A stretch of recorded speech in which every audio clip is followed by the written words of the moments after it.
We don't have to be rock stars for God to use us.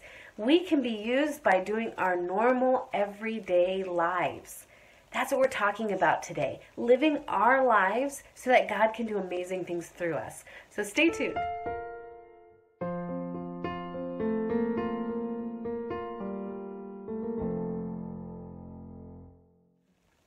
Welcome back to Coloring Through the Bible. My name is Keegan Harkins, and we're talking about letting God use our normal, everyday lives to do amazing things. Sometimes we think that the only people that can have a real influence in this world have to be the people that are preaching on Sunday morning, or they're, Christian music artists, or they are out there in public view and doing these amazing things. Those are the only people that God uses. But that's not true. Every single one of us is in a very unique position because we come in contact with a little circle of people that other people don't have that same circle. And those people that we come in contact with are all opportunities for us to show them God's love. And when we live our life, our every normal day lives for God's glory, looking for ways to do good, to show His love, to respond, what would Jesus do? If we live our regular lives like that, God's going to take those opportunities and He's going to make them reach further than we ever even could have imagined they would go. And there's a story of a woman in the book of Acts that really brings this idea home. And I love this story. It's the story of Tabitha. And I absolutely love her. She's one of my heroes. In fact, my very first pet that I had in my adult life when I moved out on my own was a cat that I named Tabitha after this woman because she is such an inspiration to me. And we don't know much about her life. Her story is found in Acts chapter 9, starting in verse 36. And we're told that there was a woman named Tabitha, which when translated is Dorcas, who was always doing good and helping the poor. That's her claim to fame. No matter what she did in her day-to-day life, it doesn't tell us what she did.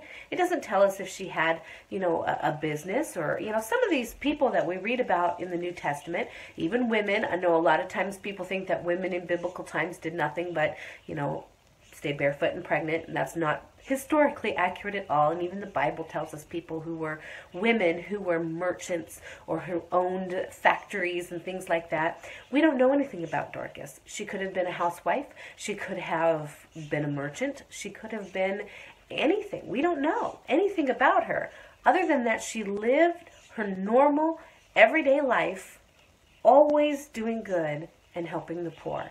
And we know she had a talent. She could sew. We keep reading about her in verse 37. About this time, she became sick and died, and her body was washed and placed in the upper room. Now, when she died, everybody just kind of was devastated that she was gone. So they call out to the disciples saying, you have to come and pray for this woman. So they get a hold of Peter, and they say, Peter, you have to come. So Peter comes.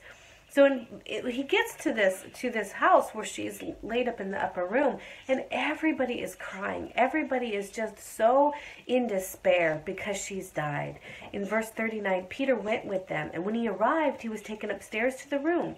All the widows stood around him crying, showing him the robes and the other clothing that Dorcas had made while she was still with them. So picture this. These people that maybe, I don't know if Dorcas knew the kind of impact she had on these people's lives, but there are all these people standing around showing, look what she did. She made this for me. She did this for me. And they were so touched by this woman's everyday, normal life. And her story reminds me of one that I saw on the news not that long ago. It's a woman named Lillian Weber, and she's 99 years old, and every day she makes one dress. Every day. Her goal is to make 1,000 dresses by the time she's 100 years old. She's made 840 dresses so far. These are little girls' dresses, and she saves them up all year, and then at Christmas time, they're shipped off to charities and given to little girls all around the world. This is what she can do with her life. Every day, she knows that as long as there is breath in her lungs, God can use her life. and she does what she can do to bring joy and love into the world. Imagine if we did what we could do with every day that we have. Do you see the same people at the grocery store all the time? How about you show an interest in their life? How about you just look for ways in your everyday life to do good and help the poor? That's what Tabitha did. That's what Lillian Weber does. And that's what you and I should be doing. Because where we are, the gifts and the talents that we have, even if we don't think that they're much, even if we don't think that they're magnificent, we can all do what we do for God. Even if our talent is smiling at people.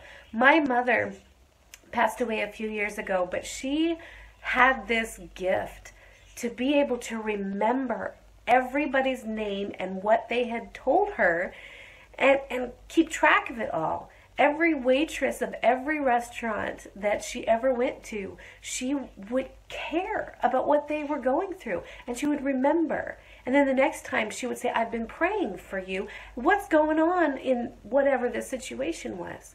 How did your studies go? How did your exam go? She cared. She kept track of. That was what she did. And she touched so many people's lives by having a cup of coffee, by doing her normal, everyday thing, looking for ways that she could be a blessing to the people around her.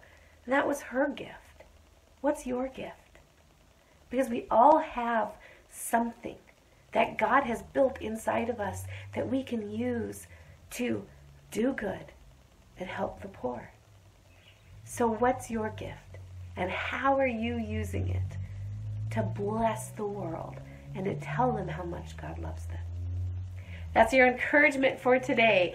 I hope that you've been encouraged to look at your life a little bit differently. You are exactly where you are for a reason. Don't squander any day that God has given you. Even if your offering is small, do it big. Do it for God's glory, and just sit back and be amazed at what God can do with our tiny little offerings. I love you guys. Thank you so much for spending some time with me today. Until we see each other again, have a truly blessed day.